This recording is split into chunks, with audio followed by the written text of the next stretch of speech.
our beloved Home Minister and many other dignitaries who are here. Namaskaram to all of you.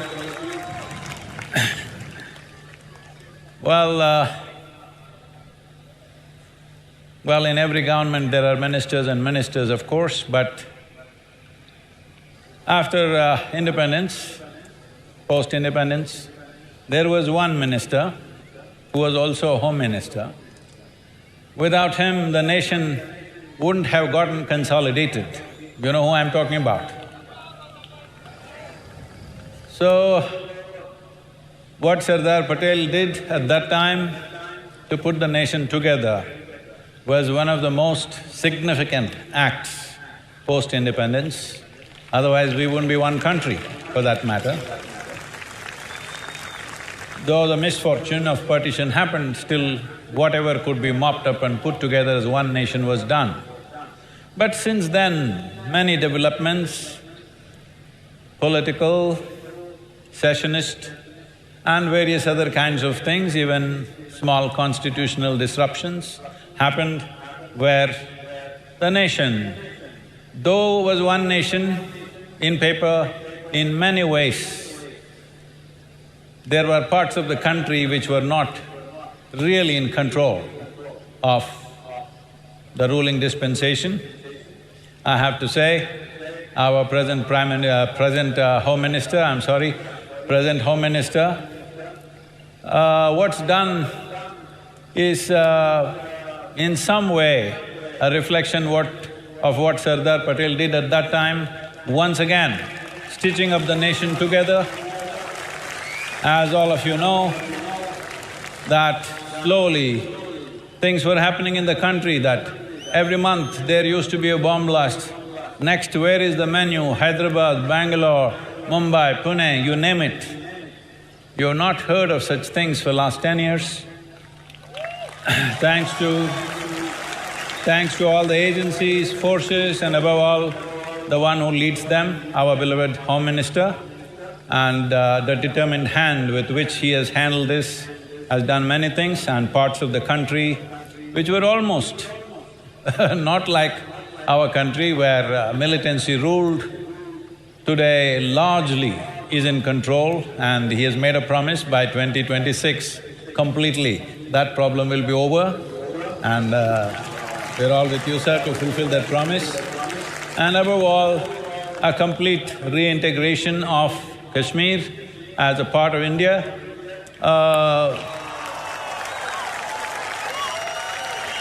Correcting, this is not to find fault with anybody, but historically, when we make some mistakes, knowingly, unknowingly, but we don't know what compulsions they had at that time, this is not a judgment on anybody, but certain mistakes that we have done historically, correcting them later on is a very, very complicated thing.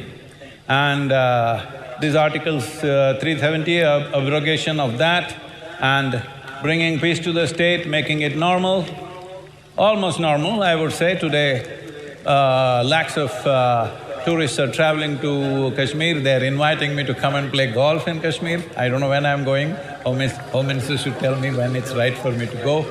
And this is fantastic because we must understand, without maintaining the basic sovereignty and law and order in the country, all other aspirations of economic development, of education, of technology, of spirituality, everything will go waste if the fundamental law and order is not there and the basic geographical sovereignty of the nation is not properly established. This is a very thankless job because everybody thinks you're too hard. If you don't do it, they say you're no good. If you do it, it's too hard because there is no soft way to do this as far as I can see. So, it's a great mission that he has taken it up and doing it. Of course, all the forces, agencies, people, various state governments, everybody are participating in this, but still, one who leads the job always has to be acknowledged. So our immense gratitude to you, sir, for doing this, because without this, we are sitting at a threshold where our youth are wanting to surge ahead and make this into a nation that we can be proud of, which is beginning to happen in many different ways.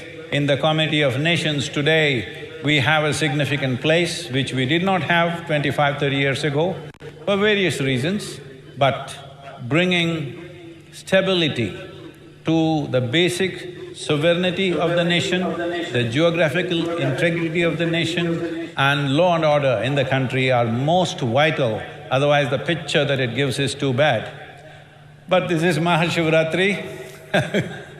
Here, irrespective of who we are, no matter which country you belong to, what race, religion you are, this is a day of the human being. Somebody recently, a prominent journalist asked me, Sadhguru, if I am a Muslim or a Christian, can I come and enjoy Mahashivratri? I would like to come there. I said, Muslims cannot come, Christians cannot come, Hindus definitely cannot come, only human beings can come. Because this is in celebration of human nature. What Adiyogi stands for is this, that in search of well-being, you don't view philosophies. In search of well-being, you don't look up to heaven. In search of well-being, you don't do some crazy ritual. In search of well-being means you turn inward because human well-being is generated from within. The science of turning inward, which today largely in one single word it goes as yoga, this science, the basic spine of this knowledge that he created is the basis of almost everything that is happening on the planet in the name of spirituality. Nothing is outside of the 112 ways. It is to honor these 112 offerings that he made to us that we put up this 112 image of him. But we must understand, Adiyogi is here not to remind you of the past, but it is a promise for the future. Because for the first time, for the very first time in history of humanity, more human beings are beginning to think for themselves all over the world. Otherwise, the priests and the pandits and some messiahs and others thought for people. This is the first generation where maximum number of people are beginning to think for themselves. Only in this kind of situation does he become relevant. He is relevant because he is 100% logically correct and his approach is scientific. Never before generations of people were ready for him. It is now and the next generation and the next generation which is truly ready for his teaching or his transmission.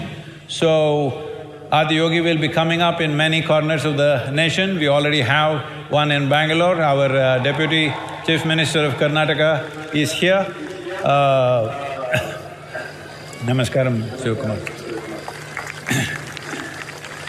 And various others are here, but in Bangalore it's already up and in many other places it'll come. This is not about simply establishing for the sake of anything. This is the most important thing is to offer human well-being.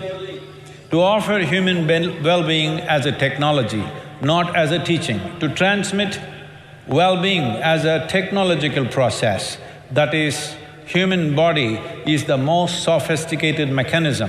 This body and mind are the most complex technologies on the planet. If you do not know how to handle this, there is no question of well-being. So, the whole approach is in this form and every one of you, no matter what religion, race, creed, caste, whatever you are, if you are human and you have an erect spine, Mahashivratri is relevant for you, Adiyogi is relevant for you, the yogic sciences are absolutely relevant for you. It's fantastic to have all of you here.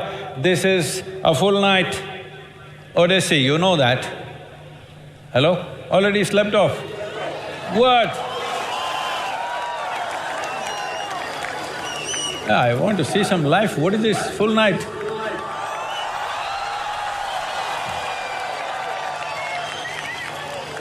Someone from United States, a prominent person, was asking me, Sadhguru, how is it possible? Full night, how will they be there? I said, this is the only event. 12 hours, full night, all sorts of people from various backgrounds, from many nationalities. Where there is a party where there is no alcohol, no drug, no intoxicants, but everybody is intoxicated with Shiva. This is the only party like this on the planet. So I want to see more life, not like this. What? Hello?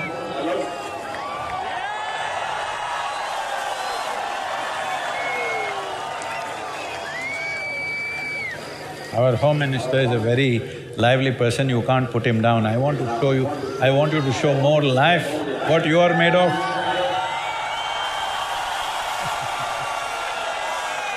It's my pleasure and privilege to welcome Amit Bhai, our beloved Home Minister. Here I offer a Adi Yogi shawl so that he becomes part of this mission of Maha Yoga Yajna.